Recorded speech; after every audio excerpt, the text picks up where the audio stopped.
Now, it's only fair that I give you a warning. This podcast talks about serial killers, murderers, cults, child molesters, the darkest parts of the darkest minds of humanity. It's not for the faint of heart, so listener discretion is advised. You have been warned. Some serial killers hide behind charm, some hide behind normality. Aileen Wuornos hid behind nothing. She was raw, broken, explosive, and one of the most psychologically damaged offenders ever documented. Her crimes were shocking, but her life was even more disturbing. This isn't an excuse, it's context, because Aileen Wuornos wasn't shaped in darkness, she was born into it. I'm DM Green, and you're listening to In the Dark Mind. Today, we look at the case file of Aileen Wuornos, aka the Damsel of Death. Aileen Carol Pittman entered the world already condemned. She never had a chance. Her father was Leo Dale Pittman. He was a schizophrenic, a convicted sex offender. He was violently unstable and arrested for molesting a young boy. Later, he hung himself in prison. Aileen never met him, but his genetics and his legacy were already inside her. Her mother was a 15-year-old runaway. She abandoned Aileen and her brother Keith when Aileen was only a few months old. The children were dumped onto their grandparents, who created a whole new nightmare. The grandparents' home would be a house of alcoholic horrors. Aileen's home would come to be a volatile cocktail of heavy drinking, physical beatings, verbal abuse, emotional instability, and unpredictable violence. Her grandfather, Laurie Wuornos, was strict, harsh, and feared. Her grandmother drank herself into oblivion. There was no safety, no love, there was no stability.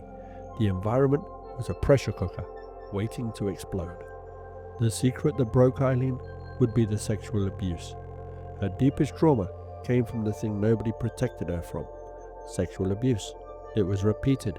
It endured for years. Family members later admitted that Aileen was raped, molested, forced into sexual acts, exploited by boys and men in the neighborhood, often in exchange for cigarettes, food, or small favors. By the age of 11, she was trading sexual favors for survival. Now let that sink in for a minute. She was 11 years old, with no guardian, no protection, and no chance. This is the kind of trauma that doesn't go away. It rewires the brain. At just 14 years of age, Aileen became pregnant from a sexual assault by an older man her grandfather had allowed near the home. When the pregnancy was discovered, she wasn't comforted, she wasn't helped, and she wasn't supported. She was thrown out. Her grandfather tossed her belongings outside and banned her from re-entering the house. Aileen lived in the woods behind their home, alone, pregnant, and freezing, living off scraps and whatever she could steal. She gave birth in a state institution, a boy who was immediately placed for adoption. Aileen never saw him again. Now she was homeless, becoming violent, and rapidly unraveling. After the birth, she was permanently expelled from the family house. She drifted through abandoned cars, wooded camps, abandoned houses, friends' couches, and strangers' sheds. She turned to alcohol early, cheap whiskey, or whatever she could get. The anger boiled, and the violence began. Fights, threats, explosions of rage, street assault, and armed confrontation. Aileen wasn't growing into adulthood, she was surviving it by force. By her mid-teens, Aileen was walking highways, truck stops, bars, and rest areas, selling sex to stay alive. She lived day to day, dollar to dollar, and trick to trick. She had no home, no family, no education, and no hope. Every encounter taught her one thing: men take, men hurt, men lie, and men disappear. Aileen's worldview wasn't shaped by ideology, it was shaped by every pair of hands that ever touched her without consent. This didn't justify the murders that came later, but it made them understandable in one sense. Aileen saw men not as people, but as predators. Psychologists would later identify traits in Aileen that hardened through years of trauma: borderline personality disorder, explosive rage, paranoia, abandonment terror, deep distrust, hypersexual coping mechanisms, emotional volatility, dissociation, and impulse control disorder. She wasn't just broken, she was fragmented. By adulthood, Aileen Wuornos was not a woman functioning in society. She was a storm system moving through it, and storm systems don't stay quiet. Aileen Wuornos did not wake up one morning and decide to kill. Her violence wasn't sudden, it was inevitable. She had been abused by men her entire life, exploited, assaulted, abandoned, used. By the time she pulled a gun on her first victim, Aileen wasn't reacting to one moment, she was reacting to a lifetime. But murder is murder, and what came next turned her from a broken drifter into one of America's most infamous killers. Her first kill would be Richard Mallory on December 1st, 1989. Mallory picked Aileen up on a Florida highway. They drove into the woods to have sex, something she'd done thousands of times before. But this encounter didn't feel like others. Aileen later claimed Mallory tied her up, beat her, and raped her repeatedly. She said she escaped her restraints, grabbed her .22 pistol, and shot him dead. Was it self-defense? Was it murder? Or was it both? The court said murder. Aileen always insisted that he attacked her first. Regardless of motive, the pattern began right here. Aileen didn't run. Aileen didn't call police. Aileen robbed him, took his car, and disappeared. And once that line was crossed, there was no going back. From 1990 to late 1991, Aileen killed 6 more men, all middle-aged, all alone with her, and all shot with the same .22. David Spears was a construction worker, found nude, shot 6 times along a remote highway in May 1990. No robbery attempt was visible. This was rage.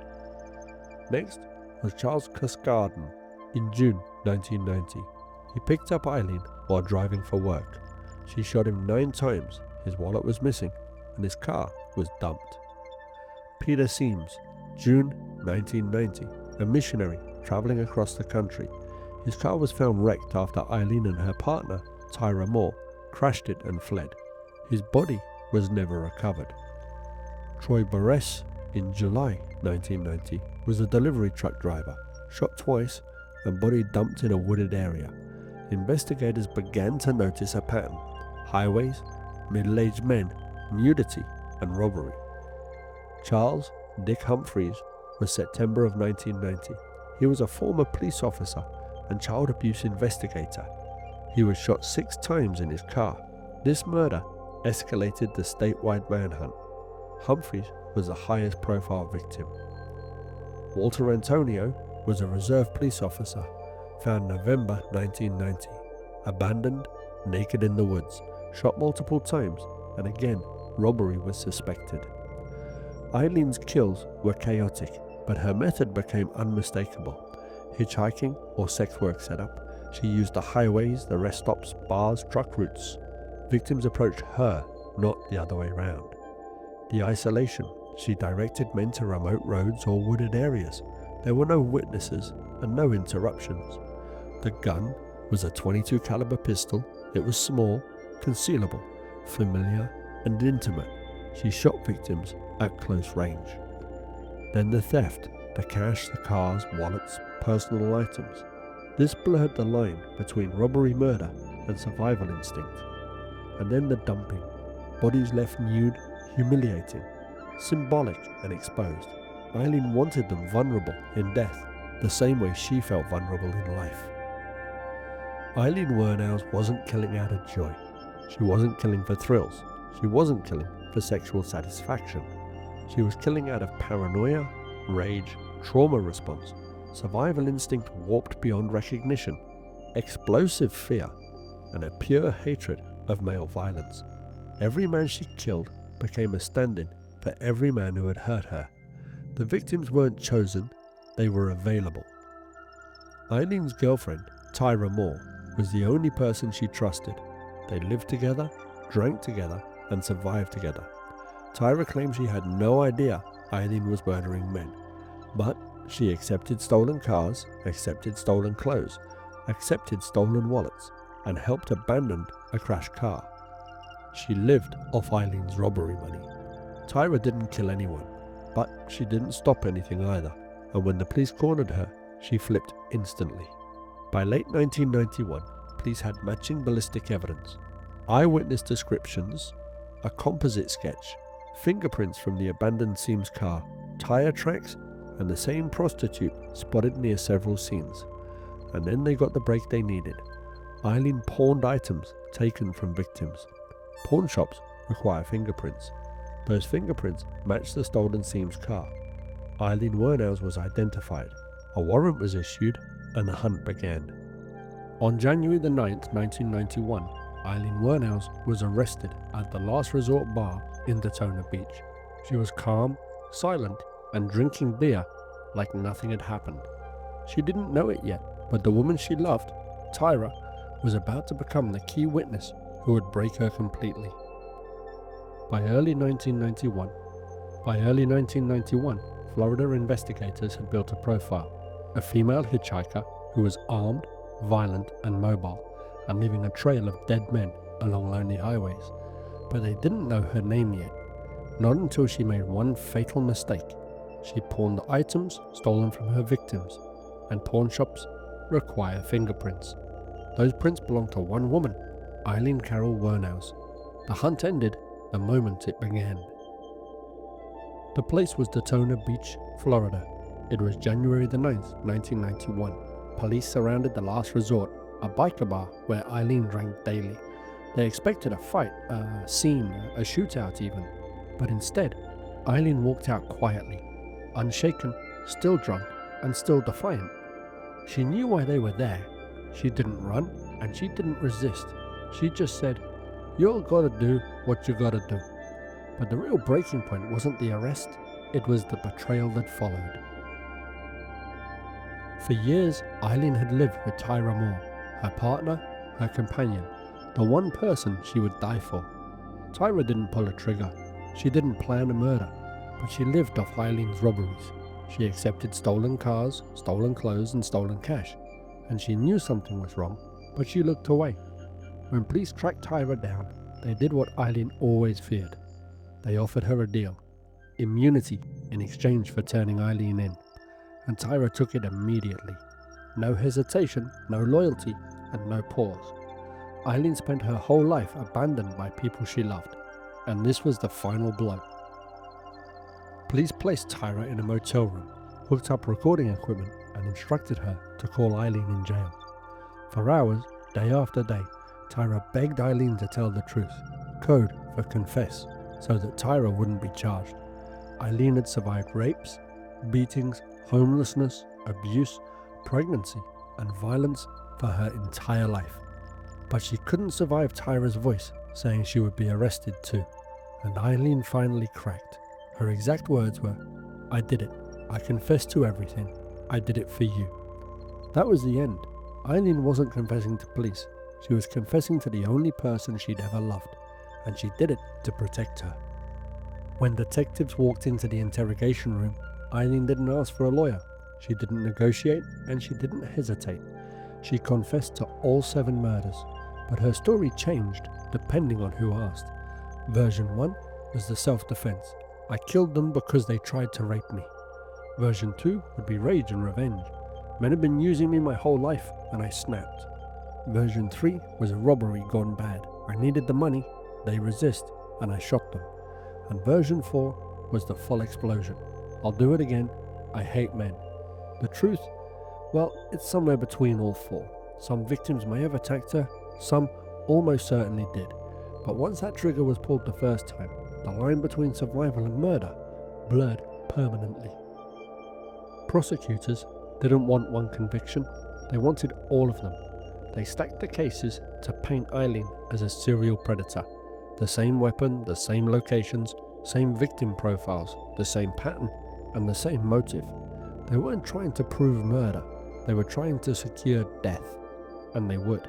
In January 1992, the courtroom lights switched on. Aileen entered wearing simple clothes, with dead eyes and a face hardened by trauma and fury.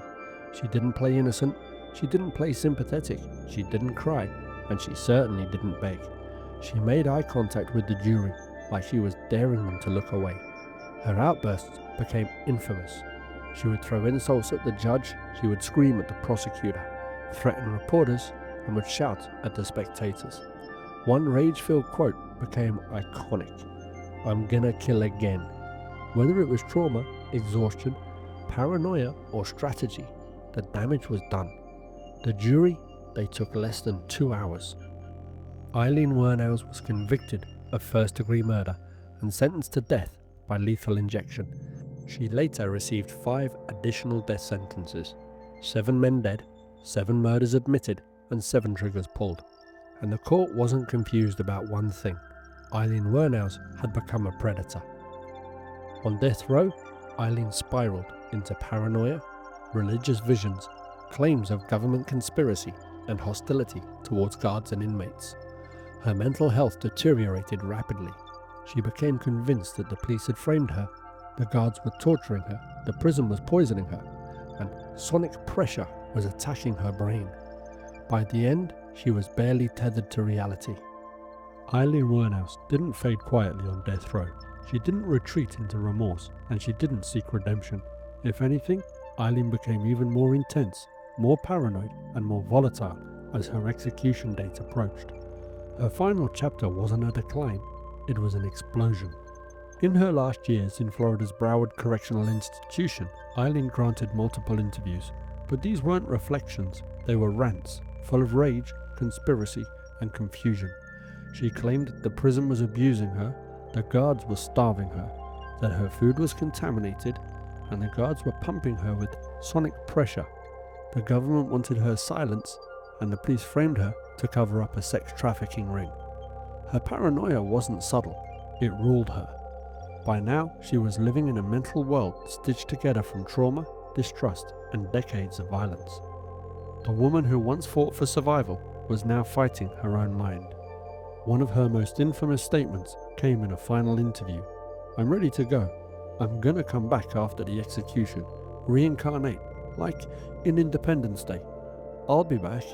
It was pure Aileen, defiant, delusional, unfiltered, angry, and theatrical. Her mental state had fractured so completely that reality was optional. But death row wasn't finished with her yet. Her defense team tried to argue that Aileen was too mentally ill to be executed. She refused. She fired her lawyers, telling the court, "I killed those men. I'd kill again, so let's get on with it." Aileen wasn't begging for life, she was demanding death, and Florida granted her request. Aileen's final meal was simple. It was a cup of coffee. There was no feast, no indulgence, and nothing symbolic, just caffeine. Witnesses described her as calm, almost eerily so. When asked for last words, she delivered one of the most chilling exit lines in true crime history. "I'd just like to say I'm sailing with the Rock, and I'll be back, like Independence Day, with Jesus. Big mothership and all, I'll be back." Minutes later, at 9:47 a.m., Aileen Wuornos was pronounced dead by lethal injection. No struggle, no panic, just silence. Aileen's mind was a battlefield. Experts still debate what she truly was. Was she a serial killer? She murdered 7 men, deliberately and repeatedly. She robbed them, she disposed of their bodies, and she continued killing long after the first incident. Was she a severely traumatized victim? Her childhood was a catalogue of abuse, rape, abandonment, homelessness, and exploitation. Some attacks may have begun as self-defense, but the pattern quickly became offensive, not defensive. Or what about borderline personality disorder? Her emotional instability, impulsivity, paranoia, and explosive rage, well, they were textbook. Psychopathy? She lacked remorse. Her affect was flat. Her statements were self-serving, and her crimes were predatory. But unlike Bundy or Gacy, her violence was not calculated. It was reactive, chaotic, fueled by trauma, not fantasy. It was a unique blend. Aileen Wuornos was not like other serial killers.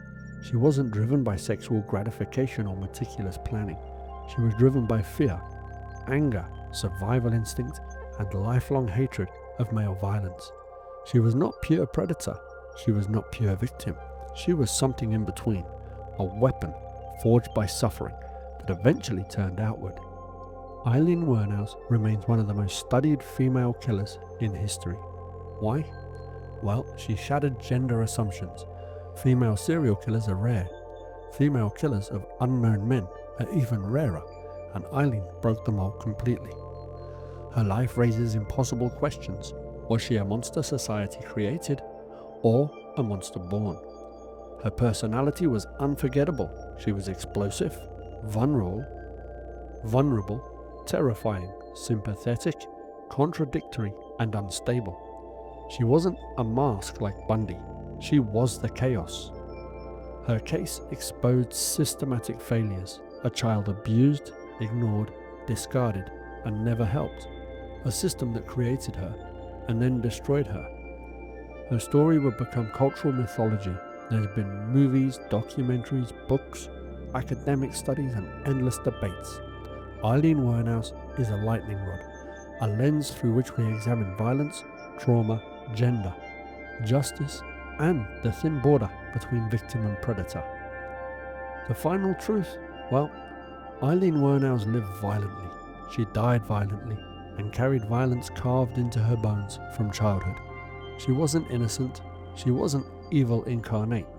She was a damaged child who grew into a lethal adult, a survivor who became a killer, a warning about what happens when society fails someone from the moment they're born. Her story is disturbing, not because she was a monster, but because she was human, and it happened anyway. If you've enjoyed this, then please remember, guys, don't forget to like, share, and subscribe. I'm DM Green. You've been listening to In the Dark Mind. Please join us next time for more tales from the darkest corners of the darkest minds.